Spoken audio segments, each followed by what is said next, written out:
Hey, what's up, Dusty? This is a quick demo video for you for your Saberforge Reliant that you also had me design a brass crystal chamber for. Alright, so we're going to go over my desk. I'll show you everything in detail and then get this guy out in the mail to you first thing Monday morning. Thanks, man.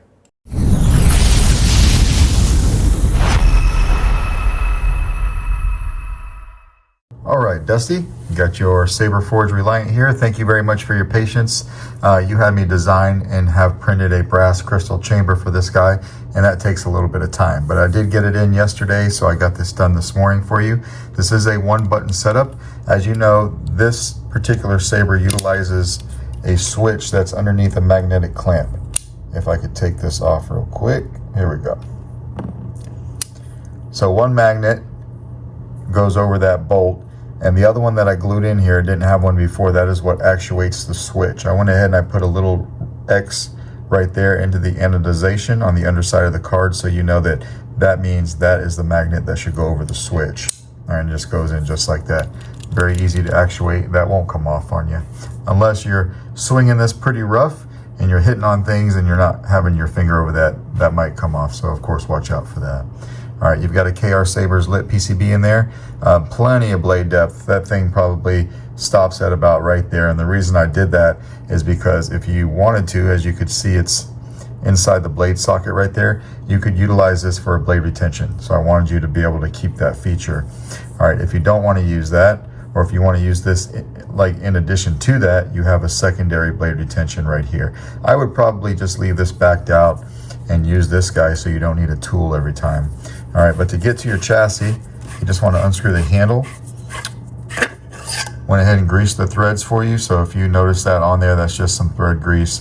That'll wear out over time, but it was a little squeaky, so I needed to get that done. All right, I'm coming over here. This is the crystal chamber that I designed for you. We'll take a quick look all the way around. I did choose to put two crystals in this guy, so an upper and a lower. On these particular fonts, what I've got is I've got some pulsing happening in the lower crystal. Nothing is happening in the upper crystal until you turn the saber on, and then it does like a flickering blue, kind of like some broken circuitry. So you'll see that here in a second. All right, a removable battery setup. Spring side for the negative side of your battery, please. You will need to get a Keep Power 18650. That is what this is. Protected cell. I just take the stickers off.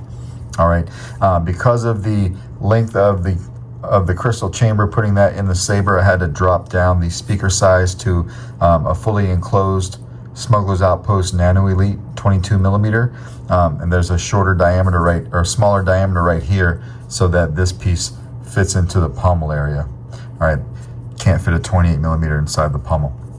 So that was a sacrifice that we did to have a crystal chamber, but it does sound very good when it's fully enclosed, and you'll see that here in a second. Your Proffie board, Proffie V3, access to your SD card and your micro USB right here. You've got the Coda sound font on here, the Convergent sound font, and you've got my sound font, the Apologize font. The Apologize was made for me by Jesse over at Kyberphonic, and the other two sound fonts were made by my buddy Keenan over at KSith. All right, you've got a kill switch right here in front of the board, so we'll flip that. So that, of course, is what that bottom crystal looks like until you turn it on. I kind of gave you that flickering blue.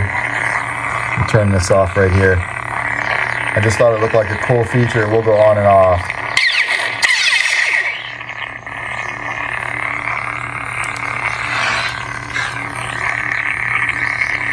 All right. Twist off feature there. Let's come over here and put your handle back on. We're going to lock this all the way down. Now that speaker is fully enclosed, and that is fully enclosed inside the pommel. Very good sound. You see your speaker right there. Get your lit PCB all fired up. Let's put a blade in this guy. All right, so we need to back this out of the blade socket. This saber is designed for a 1-inch diameter blade. Put that on there. Lock it all the way down, hit power. Lights up the blade very well. Blaster bolt deflex is just tapping the switch.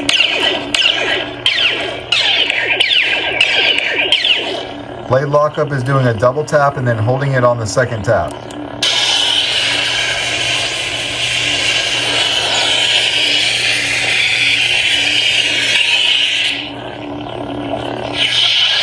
All right, to play your soundtrack on each of these, do a quick double tap when the saber's off.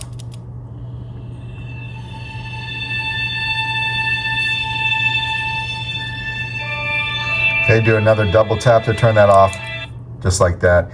To switch sound fonts on a one-button setup, do a long press on the power. Coda. Coda, green blade. With a green crystal chamber, all right?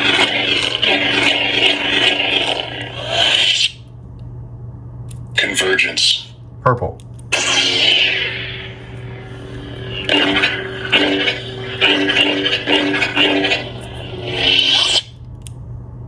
Apologize. Back to the first one, we're gonna go ahead and take the blade out. I'll cycle through those fonts real quick with the handle off so that you can see your crystal chamber matches. We'll go to the next one. Coda. All right, take the handle off real quick. Green blade, green crystal chamber.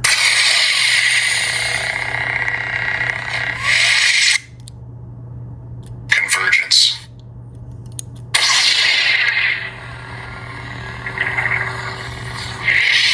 All right. When you're done, you can flip the kill switch. Kills power like it should. You might need something flat to come over here and take the battery out, but do it from the positive side over here by your speaker. All right, but that, sir, is basically how you work your Saberforge Reliant with brass crystal chamber. Let me know if you have any questions. And what is it today? Saturday today, so I'll get this packaged up and out in the mail to you first thing Monday. Thanks, man.